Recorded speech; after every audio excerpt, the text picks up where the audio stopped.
Happy Valentine's Day to all who celebrate. For this special episode, I thought it would be stupid of me not to focus this video on the continent's most notorious romancer. For this list, we focused on the books and those who are main characters in the game. This is mainly to save time as Geralt rarely spends time vertically. That said, however, we do touch on the side characters from the games, especially Witcher 1, because oh boy, does Geralt get around. So let's follow our favourite sword swinger's journey with his horse as he racks up quite the body count, and let me know in the comments below who you personally would want to take out for a nice meal in Novigrad, take on a nice trip out to the Elven ruins, and then take a bath with in the comments below. After all, it is Valentine's Day, and I want to know who you'd personally romance within The Witcher if all of these characters were available to within the games. So without further ado, this is the frivolous love life of Geralt of Rivia.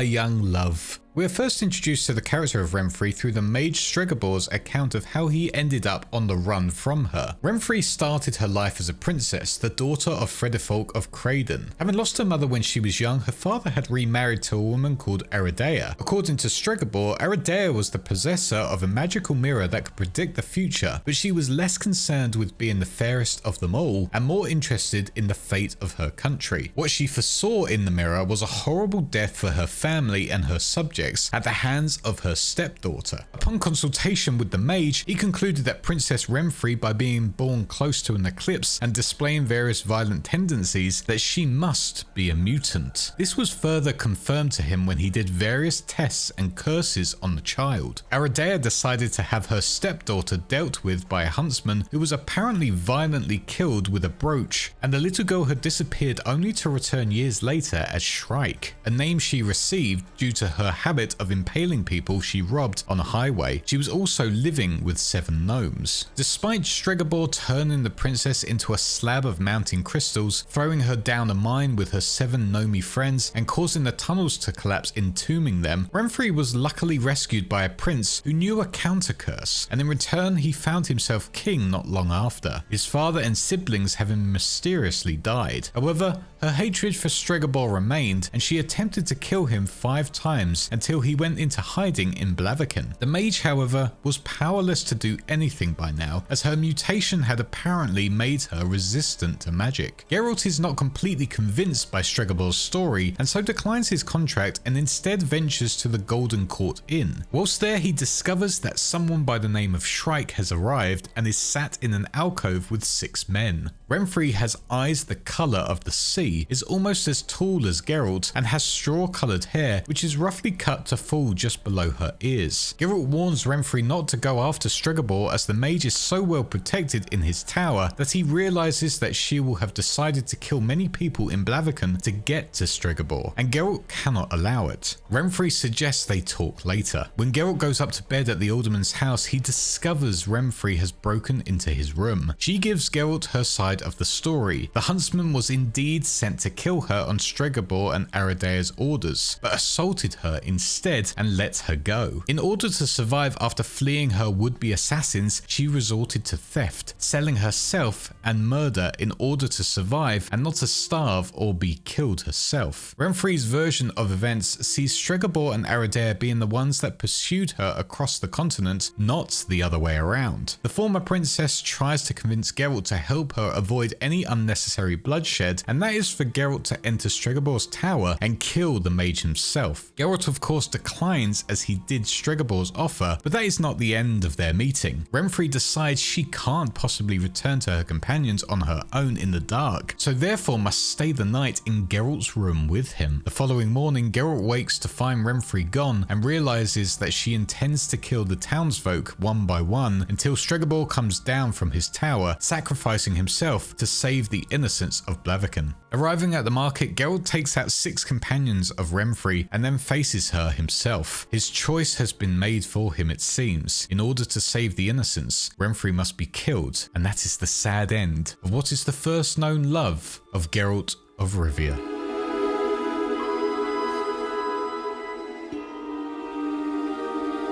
It can come as quite a surprise how early Geralt actually meets and falls in love with Yennefer to some, but indeed she is his second relationship, so to speak. Yennefer is of course the great love of Geralt's life, and their meeting comes about by chance after an innocent spot of fishing with his friend Dandelion. The use of the word friend here is used in its loosest sense. Instead of catching a fish, however, they accidentally catch a djinn, which promptly attacks Dandelion's throat, causing him to splutter blood and speak hoarsely. Geralt encounters two elves and a nobleman whilst obeying a local curfew, and is therefore unable to travel to find help for Dandelion. The elf Cerridon is able to lessen the bard's suffering, but for any greater help he informs them that they must seek a mage, and just by some luck there is one in Rinde, which is where they are staying. This particular sorceress is quite the individual according to Cerridon, in that she is present in Rinde despite there being a boycott against the whole town by the Council of Wizards. She has holed herself up at an ambassador's house where she has immunity from paying exorbitant taxes and levies that Redania has placed on anyone working as a mage. This has angered the town council, so she is essentially housebound at the ambassador's place. Geralt, however, is desperate to help Dandelion, so realizes he must seek the assistance of this particular mage, who we now learn is called Yennefer of Vengerberg. At the ambassador's house, he finds the ambassador to be rather confused and docile, but also wandering around completely naked and looking for apple juice to give to Yennefer. Finding the apple juice and then discovering the ambassador to be asleep,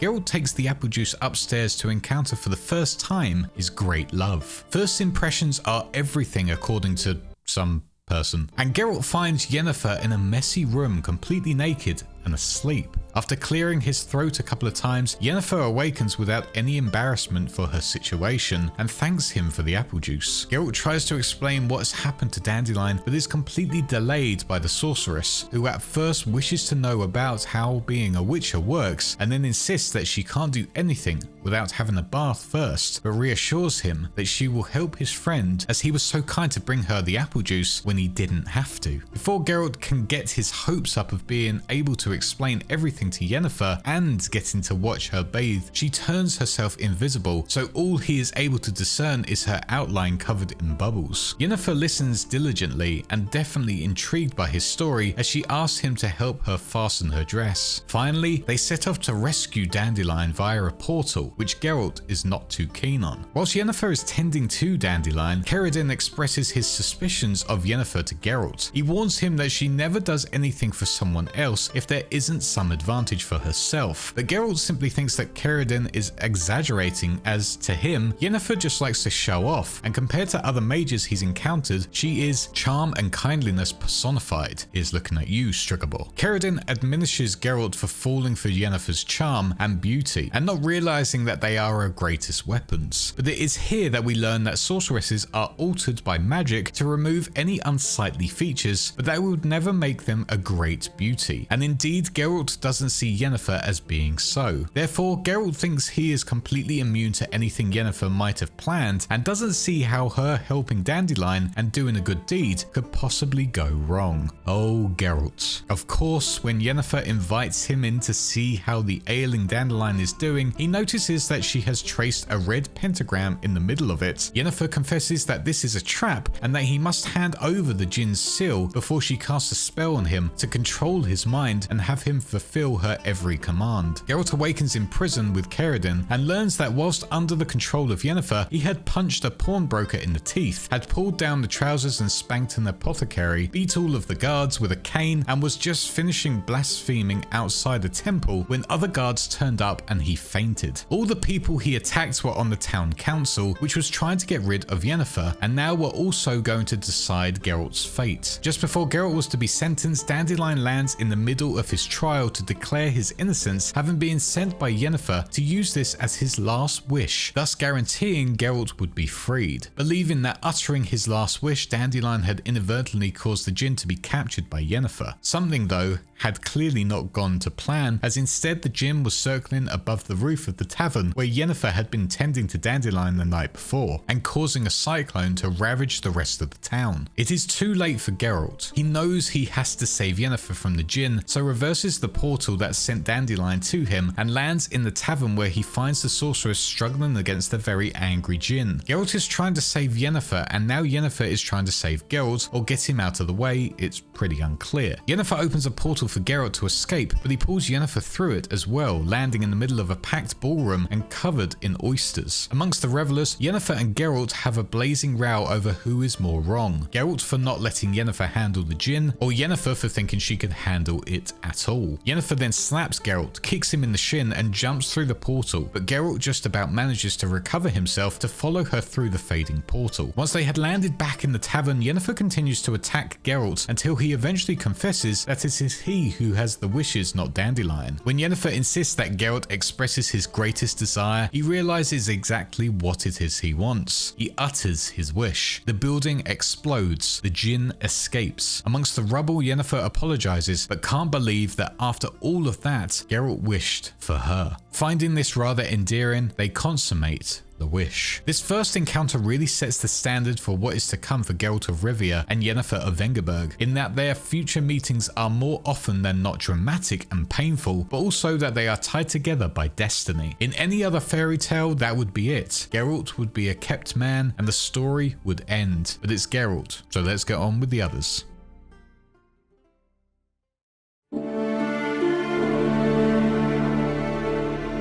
Next up is Iola, a very brief encounter that Geralt has whilst recovering from the injuries he sustained whilst fighting a Striga at the Temple of Melitelli. At night, Lola creeps into Geralt's room and he pretends to be asleep, and she climbs on top of him before forgetting the charade and joining in. And that's about it. Asgeir Finnbjornsdottir, also known as Lytta Neyd, also known as Coral, was the second sorceress that Geralt encountered. Coral gets Geralt's attention by telling the king of Keric, Belahon, that Geralt had embezzled funds. This was a barefaced lie that led to Geralt being thrown into prison, only for Coral to then bail him out to trick him into believing he owed her his freedom. Geralt did not fall for this, but was intrigued to meet the person that had both imprisoned him and set him free, mostly to ask why. Coral, sensing she might have angered the Witcher, decides to seduce him to try and calm his wrath. Geralt doesn't fall for this either and tries it on with Coral's assistant Mosaic. Coral is so enraged by Geralt's rejection that she flips Mosaic's hand around. This also backfires for Coral as Geralt finds out what happened to the assistant and is even more angry at the sorceress. But then they spend 4 days in bed together. She then sends Geralt to speak to the mages at Riserberg Castle as part of his quest to have his swords returned. When he returns, however, Coral finds she no longer desires the Witcher. After that, Coral and Geralt continue to work together on their quest before parting fully, and Coral was later killed at the Battle of Sodden Hill. This is just yet another example of how Geralt seems to upset people, yet at the same time it always ends up with them sleeping together. Oh Geralt, can't you find someone that just actually likes you for a second?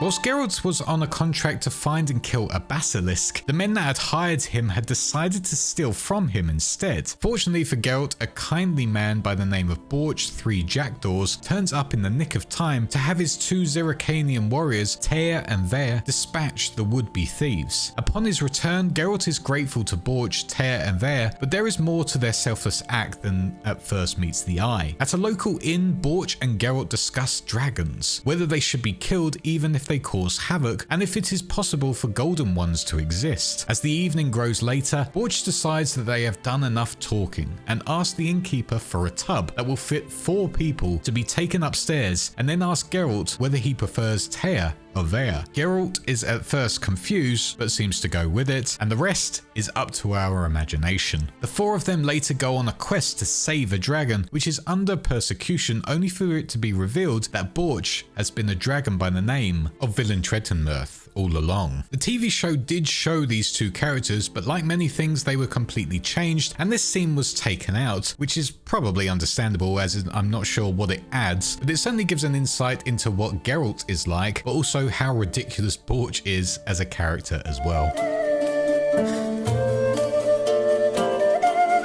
Triss is first mentioned by Yennifer right when she and Geralt first met in Rinda, where she is noted as being a very good friend of Yennefer's. Later, Triss arrives at Kaer Morhen at the request of Vesemir to help Geralt raise his child surprise Ciri. One night when she can't sleep, Triss remembers her first meeting with Geralt when he was still with Yennefer in their strange relationship. Although their relationship was difficult, Triss found herself jealous of Yennefer. When Geralt and Yennefer had had one of their many separations, Triss had seized her opportunity to seduce Geralt when he was needing comfort, and with a bit of magical help, she succeeded. Their relationship was brief, which was what Triss had wanted, as she did not want to lose Yennefer as her friend. And indeed, she ended up being a good friend of Geralt's too, certainly someone he trusted. She never acted on her feelings again out of respect for her two friends, until of course Geralt lost his memory, and then he was fair game. Still to this day, she is a crowd favourite. Triss kind of became the main go-to romance after Geralt lost his memory, simply because she was in the picture more often than Yennefer, with some people arguing that this is why she is a controversial romance, as she uses Geralt to some extent, first through the use of magic and secondly due to his memory loss. Regardless, Triss is a lover of Geralt and they've had an interesting past together.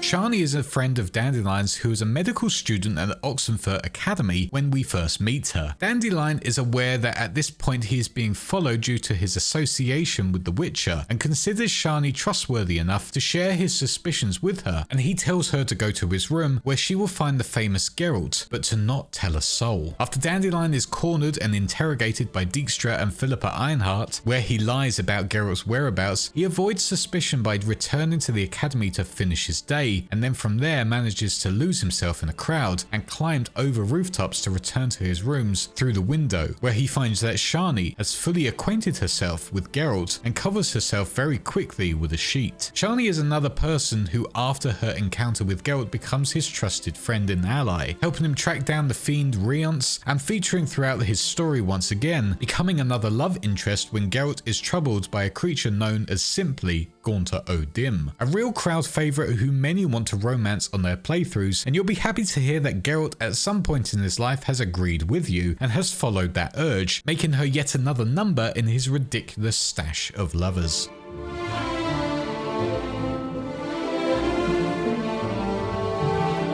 Much later on in Geralt's story, when he is recuperating in Toussaint, he meets yet another sorceress, and Emperor Emir's former mage, Fringilla Vigo. She too is hiding in Toussaint, as she is kin to the Duchess Anna Henrietta. Their introduction is anything but ordinary. He has to carry a partially clothed Fringilla to a vat of grapes for some ancient tradition to start the winemaking season. After a banquet, during which Fringilla tries to convince Geralt to stay in Toussaint, they meet in a library to discuss love and also to practice it themselves. Fringilla certainly is a weird one considering everything she has done in her past with Nilfgaard and the Thanid coup. But now part of the Lodge of Sorceresses trying to get their hands on Ciri for their own needs, you think Geralt would do everything to avoid her and her tricks. But Geralt being Geralt seems to have not cared too much about what she had been planning, because this was indeed planned by Fringilla to distract him whilst they were on their search for Ciri. But Fringilla instead fell for Geralt,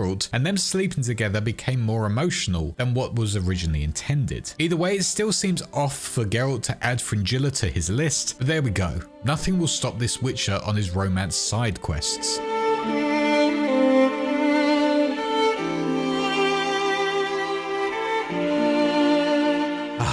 Here we go. After Geralt has died, been brought back to life and has lost his memory and therefore all memories of his bond with Yennefer, Geralt finally decides to let his white hair down and adds to the notches in his bedpost, so much he renders it a splinter. He revisits some past flings, but as we're only focusing on first encounters, we won't be dwelling on those. First up is Abigail, a witch who lives just outside Vizima, who takes in the orphaned Alvin after he was attacked by Barghasts. Vizina Hood, a waitress who Geralt rescues from bandits and walks her home to her grandmother's, a peasant woman who Geralt gives tulips to, as you do, a dryad called Maureen, whom Geralt meets in the Druid's Grove, a gossip who Geralt gives either red or gold gloves to or a diamond, a half-elf who Geralt rescues from some thugs who are holding her captive in an abandoned house, a prostitute, just a prostitute. Princess Ada, who Geralt had previously saved from her curse of being a Striga, he would later go on to meet her years later at a reception hosted by Luvarden, a blue-eyed courtesan who had run away from her controlling brother, a higher vampire and brothel owner called Queen of the Night, a noblewoman, a townswoman called Rosalind Panquiera, a town clerk who works at City Hall, Selena, who was jealous of her sister's good marriage and got revenge by sleeping with Geralt, the Lady of the Lake, who is a nymph who was impressed by Geralt's desire to go on a quest, an elven sorceress who Geralt seduces by giving her some bread,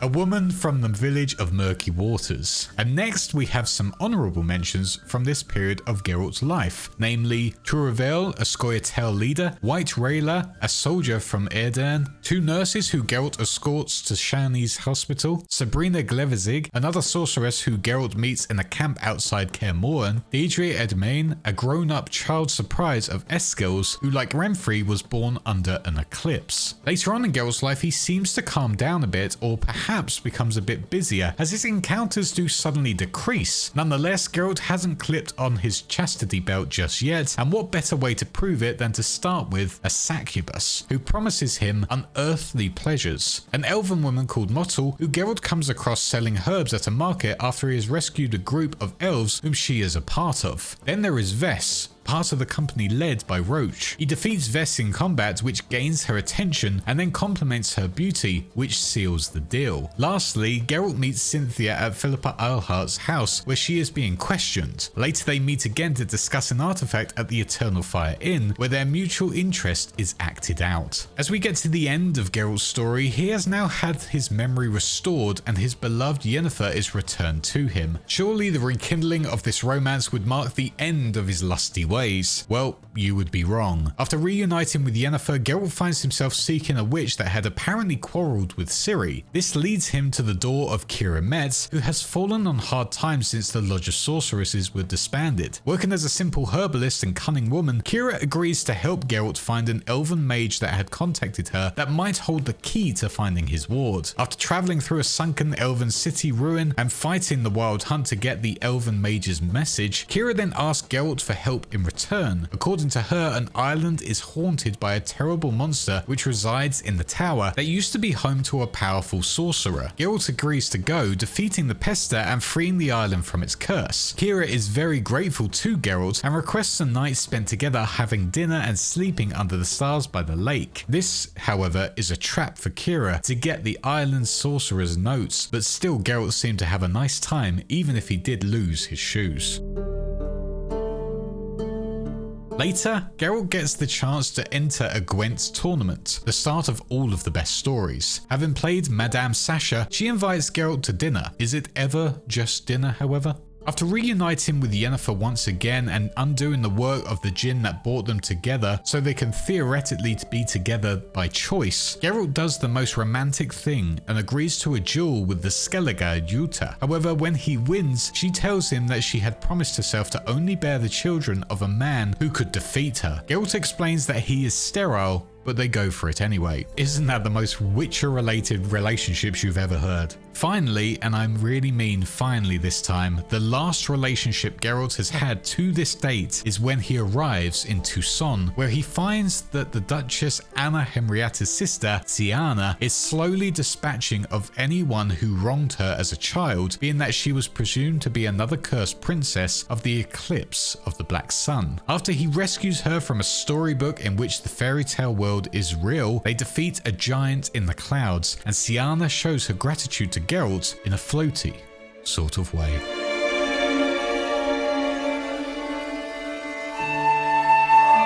So there you have it, every single one of Geralt's first times with each of his lovers. To put it plainly, he has had around 40 known lovers, and probably way more as well, as we haven't followed Geralt every day of his life, so you know that number is probably in the hundreds. Helped by the fact that he can never have children, so he's free to go as much as he can without worries about anything. But that is all for now, thank you for watching, and do let me know in the comments below who you personally would like to romance if you had all of the choices available available in the game. I want to thank my patrons for supporting the channel and allowing me to make these on a regular basis, including my small fishes, my big fish Greg, my YouTube Wise Ones Video Gamer 75 and Sith Lord 906, my sharks Alfred Correa, Jason X117 and Wow Such Gaming, and my megalodons Bad Clams 83, Hazy Thoughts, and Sinus. That is all for now. I hope you enjoyed this insight into Geralt's love life. I'm absolutely sure it was something you were searching for today, and I hope it satisfied your needs. And finally, I hope you enjoy Valentine's Day just as Geralt would on a unicorn. That's private. Very private. Cheers.